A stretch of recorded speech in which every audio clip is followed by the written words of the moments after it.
Quelles sont tes racines et tes fondations? Oh, les racines, c'est mes parents. J'ai eu une enfance pauvre, ouvrière, mais vraiment très très pauvre. Mais des parents extraordinaires qui m'ont donné ce qu'il y a de plus important pour moi dans la vie, c'est l'amour. Voilà. Et c'est ce que j'essaye de retransmettre autour de moi et d'abord aussi en priorité à mes enfants.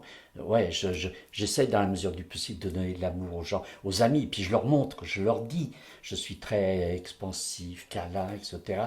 J'hésite pas à dire aux gens que je les aime, hein. Même des fois des inconnus qui rentrent dans mon atelier. Ça m'est arrivé plusieurs fois une dame qui est rentrée un jour, elle était magnifique, elle avait, je sais pas, plus de 85 ans, mais elle était d'une beauté. Et au bout d'un moment, je n'ai pas pu m'empêcher de lui dire, Madame, je dois vous faire un aveu, vous êtes très très belle. Elle m'a regardé, ah, vous avez ensoleillé ma journée, etc. Et puis elle est partie au moment avant de tourner les talons, elle s'est retournée une dernière fois. Elle m'a dit, je suis un ancien mannequin.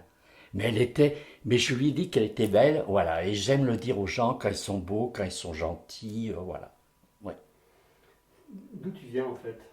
Alors mes parents, ben, je suis originaire d'une toute petite commune du Rhône de 6 000 habitants, une ville ouvrière dans le textile. Donc mes parents étaient des ouvriers du textile, mais ils m'ont enseigné des valeurs, le respect, la politesse, voilà, le travail. Voilà, j'ai des racines ouais, très très fortes grâce à mes parents. Grâce à mes parents, des racines basées sur justement ce qui me déplaît dans cette société, qu'on ne retrouve plus dans cette société d'aujourd'hui. Voilà, toutes ces valeurs. Tu peux dire le nom de cette petite ville? Comment elle s'appelait? Ouh, ça s'appelle Cours-la-Ville. C'est une ville qui est limitrophe à la Saône-et-Loire, à la Loire et qui est dans le Rhône. Voilà. Et c'est une ville importante pour moi parce que c'est la ville de mon enfance.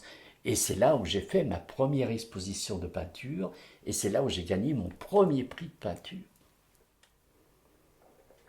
Qu'est-ce que tu peux nous dire de plus sur tes parents? Mes parents, donc, ils m'ont appris toutes ces valeurs également. Et ce qui est très important, c'est qu'aujourd'hui, je me rends compte que l'argent n'est pas important. C'est pour ça qu'un jour, j'ai décidé d'arrêter de travailler pour vivre de ma peinture. Pour moi, ce qui est important, c'est les moments que je passe avec mes amis, c'est dans ma peinture. L'argent, pour moi, ne m'intéresse pas. Et mes parents, ils m'ont appris justement à apprécier des choses très très modestes. Enfant, je pense que tous les gens de ma génération ont connu ça.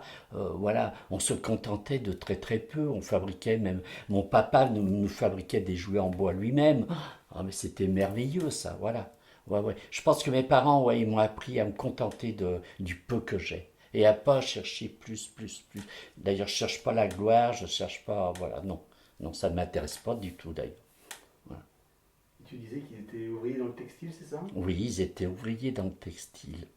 Oh, une petite anecdote, on était vraiment, ouais, pauvres, et puis quand mes parents sont arrivés à la retraite, etc., ils avaient une toute petite retraite, et quand j'allais les voir, ils me payaient tout le temps le restaurant. Bon, c'était pas des 3 étoiles quand même, mais je disais, mais papa, maman, mais arrêtez de dépenser votre argent, j'ai plus d'argent que vous, je vais vous l'offrir le restaurant.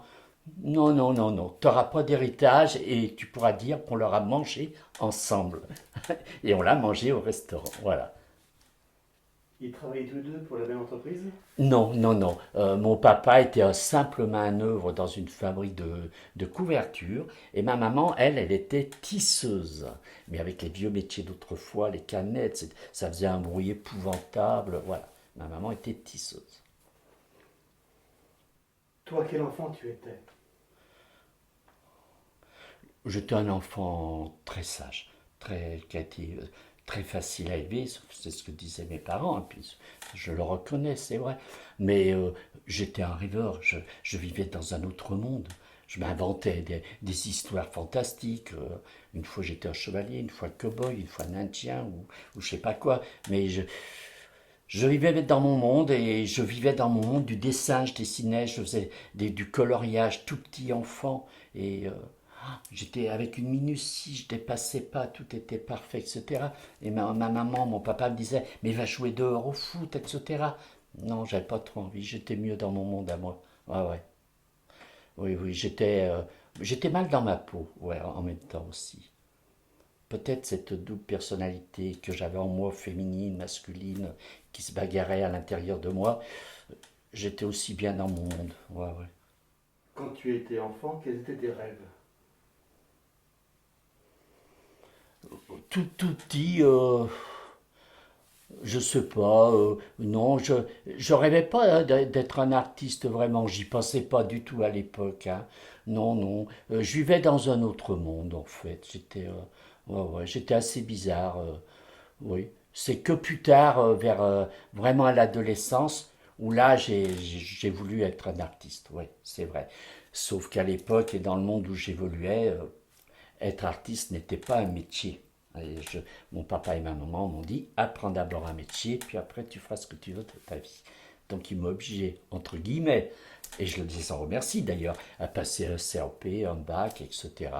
Et puis après, ben voilà, j'ai fait ma vie. Voilà. Est-ce que tu as des frères et sœurs? Alors il me reste actuellement plus qu'un frère. Ouais.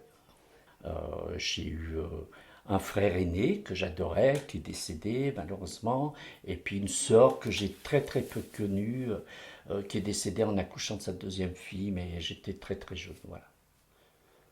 Et quels étaient tes rapports avec cette fratrie? On s'entendait bien, mais on était dans des mondes différents. J'ai un frère, le plus jeune, celui qui est encore vivant, lui il ne jure que par le sport. Il est très sportif, il est dans la compétition et il n'est pas du tout dans le monde de l'art comme moi. Il ne s'intéresse pas à la peinture, il ne s'intéresse pas à la musique classique ou je sais quoi. On a des caractères très différents. Mais enfant, on s'entendait très très bien. Il avait que 18 mois de moins que moi et on n'a pas eu de problème. Voilà. On s'est un petit peu séparés plus tard quand nos personnalités se sont affirmées. Mais bon, là, je vais aller le voir très bientôt. On est encore en contact, même si on se fréquente peu. Voilà. Ouais. Alors mon frère aîné, lui, c'était un garçon adorable que j'aimais beaucoup, qui était très très très généreux, mais il était dans ce monde que j'aime pas, de l'argent. Voilà, il aimait flamber, voilà, il aimait la grande vie, etc. Mais on s'entendait très très bien quand même. Voilà, oui oui, c'est vrai. Et ta sœur? Ma sœur, malheureusement, je l'ai très très peu connue. C'était le souvenir que j'en ai, une fille remarquable, avec qui je me serais certainement très très très bien entendu, parce elle dessinait, elle était très douée pour le dessin, et elle avait une personnalité qui se rapprochait de la mienne, voilà. Est-ce que tu peux nous raconter un souvenir particulier qui t'aurait marqué de ton enfance? L'enfance qui va jusqu'à l'adolescence, hein, bien sûr. Enfance, adolescence, ouh, il y a un souvenir, alors ça peut paraître absurde, c'est quand j'ai réussi mon bac, parce que mon autre frère, ma soeur n'avait pas de diplôme, elle n'avait pas à l'école, mon frère avait qu'un CAP, et à l'époque, réussir le bac dans les années 70, c'était quelque chose. Et quand je suis rentré à la maison, que j'ai dit à mes parents que j'avais eu le bac, mon papa, il a ouvert la fenêtre et il criait aux gens qui passaient dans la rue, on a gagné, on a gagné. Et ça, la joie de mon papa, même là j'en ai presque les larmes aux yeux, c'était incroyable. La fierté qu'il avait. Ah ouais, ouais, ouais. Tu étais le premier de la famille à avoir son bac. Ah, voilà, exactement. Ouais. Et pour eux, mon papa à 7 ans gardait les chèvres, après il a été vendeur de journaux dans la rue, c'est vraiment une autre époque, quoi, hein. Et pour lui, avoir le bac, mais j'étais un ingénieur presque, là, pour lui.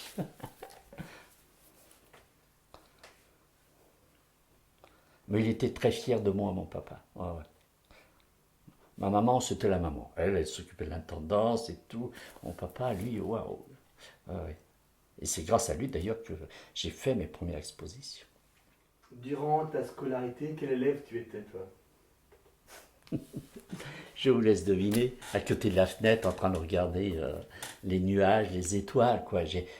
J'étais tout petit, j'ai pas été un très très bon élève, ouais. Euh, Non, j'étais trop rêveur, etc. Trop sensible en plus. Ouais, j'ai pas. Bon, ça s'est amélioré un peu à l'adolescence, oui. Quand mes parents ont voulu que j'apprenne un métier, j'ai compris que c'était important pour eux. Et là, j'ai bien travaillé. Là, par contre, après, oui, j'ai bien travaillé à l'école. Oui, oui, oui. Est-ce que tu peux nous dire ton parcours? Alors, ça a été assez drôle. Mes parents voulaient que j'apprenne un métier. Moi, je n'ai pas trop envie. Il n'y a rien qui m'intéressait vraiment, à part la musique, la peinture, le dessin. Alors, ils m'ont dit, bah, choisis un métier quand même, hein. Alors, j'aimais bien bon, je me suis dit, oh, les voitures, la mécanique auto, les choses comme ça. Alors, ils m'ont inscrit dans un collège, j'ai passé un CAP de mécanique. Mais ça me déplaisait. Oh, quelle horreur. Alors, je savais qu'à la fin, au collège, les 5-6 meilleurs élèves avaient une bourse pour partir dans un lycée technique. Je me suis dit, il faut que j'ai cette bourse. Et là, j'ai travaillé. Et donc, je suis parti en lycée technique. C'était déjà un petit peu mieux. Et puis, à la fin du lycée, ben, je me suis dit, allez, je me donne une année pour trouver un métier dans le monde de l'art. Voilà. Et donc, je suis rentré chez un faïencier, j'ai fait la décoration sur faïence, et après je me suis installé à mon compte pendant quelques années comme décorateur sur faïence. On va revenir un peu sur la peinture. Est-ce que tu te souviens de ton premier tableau? En fait, j'ai commencé tout petit par le coloriage, après je suis passé au dessin, au crayon, après je suis parti dans ce fameux collège où j'ai appris la mécanique. On avait un surveillant qui était étudiant aux beaux-arts et qui faisait du pastel. Alors quand il nous surveillait, ben, il faisait du pastel. Alors moi je l'ai regardé, j'ai dit, ah ben tiens, je vais essayer le pastel. Et mon premier pastel, oui, je m'en souviens en fait. Euh, J'avais pris sur le dictionnaire une petite image compte comme ça, un château que j'avais dessiné et que j'avais coloré. Ça a été mon premier dessin coloré. Voilà. Et puis j'ai fait du pastel ben, jusqu'à l'âge de, je dirais, 20 ans à peu près. Et j'ai rencontré un peintre qui était assez connu dans ma région, dans le Rhône, et qui m'a dit, oula, toi, t'es pas fait pour pastel, toi, t'es fait pour faire la peinture à lui. T'es trop minutieux, et cette minutie, tu vas pouvoir mieux l'exploiter dans la peinture. Donc j'ai suivi son conseil, et je me suis lancé dans la peinture.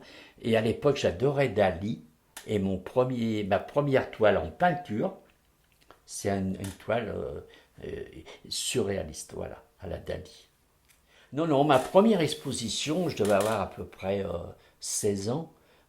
Mon papa était très fier de moi et je griffonnais des dessins, puis quand ça ne me plaisait pas, je mettais ça à la poubelle. Et ce que je ne savais pas, c'est que mon papa fouillait dans la poubelle, récupérait les dessins, puis les emmenait au travail.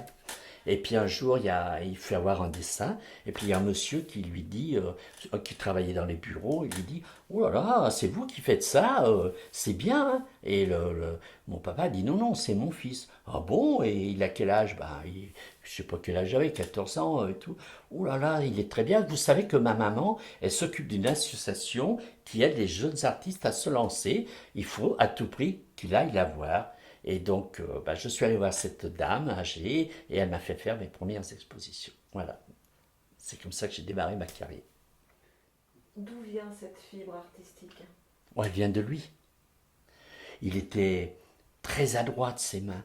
Je vous ai dit tout à l'heure, il nous fabriquait des jouets en bois, mais c'était incroyable, c'était magnifique. Il travaillait très très bien le bois et il avait une très belle écriture. Il écrivait très très bien et, et quand il était à l'armée, et il faisait souvent le mur pour aller retrouver ma maman. Il se fréquentait à l'époque. Puis il se faisait prendre à chaque fois, ce nigo.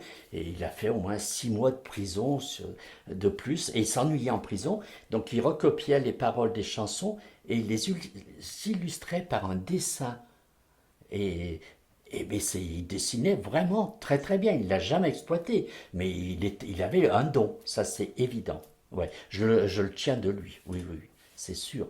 Et ce dont ma sœur l'avait hérité aussi un peu. Et mon fils, qui ne l'exploite pas du tout, est très très très doué À mon grand désespoir, il ne l'exploite pas, mais ça fait rien, tant pis. Plus tard. Mais c'est mon papa, oui, ça vient de lui, oui, oui. Quel était le prénom de ton père et de ta mère? Ah, Fernand. Mon papa, c'était Fernand, et ma maman, c'était Célina. Donc tu as dit que ton envie de devenir artiste est venue à l'adolescence à peu près. Oui. Est-ce qu'avant, tu avais imaginé un métier que tu pouvais faire? Non, justement. J'avais du mal. Les enfants rêvaient d'être pompiers, n'importe quoi, je sais pas, gendarme. Moi, non. Non, non, on me disait, qu'est-ce que tu veux faire plus tard? Je sais pas. Je sais pas. Il n'y a rien qui m'attirait vraiment comme métier. Ouais. À part le dessin. J'aurais aimé à une époque. Mon papa lisait beaucoup de bandes dessinées. Et c'est comme ça que j'ai appris à dessiner. Je lui piquais les bandes dessinées. Je savais même pas lire. Puis je recopiais les dessins de ces bandes dessinées. Et j'ai fait ça pendant très longtemps. Et ça m'aurait pas déplu d'être dessinateur de bandes dessinées aussi. Avant de découvrir la peinture, bien sûr. Et tu disais aussi que tu étais un enfant rêveur. Oui, très. Donc j'imagine qu'en classe, ça se faisait aussi. Tu étais aussi Oh rêveur. là, j'étais souvent puni à cause de ça, j'écoutais pas. Ah, et j'avais du mal à suivre, quoi. J'avais des oublis, des absences. Ouais, non, j'étais pas un bon élève hein, sur ce plan-là. Ouais. J'étais pas pénible, c'est vrai. Alors, les instituteurs à l'époque s'embêtaient pas. Hein. Ils me mettaient au fond de la classe, puis ils s'occupaient pas de moi. Hein. Ils me laissaient dans mes rêves. Hein. Et comment ça se passait avec tes petits camarades d'école? C'était compliqué, ouais, ouais, ouais. Jusqu'au collège. Au collège, il y avait le collège technique, on était que des garçons, mais à côté, il y avait un collège mixte avec des filles. Et à la récré, j'étais avec les filles. Hein. Et puis elles aimaient ma compagnie, elles avaient enfin trouvé une oreille attentive qui s'intéressait à elles, alors que les autres paradaient, faisaient les petits coqs dans la cour. Non, avec moi, elles pouvaient parler de n'importe quoi. Oui, oui.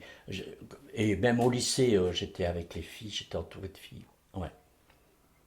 Ça a commencé à la maternelle.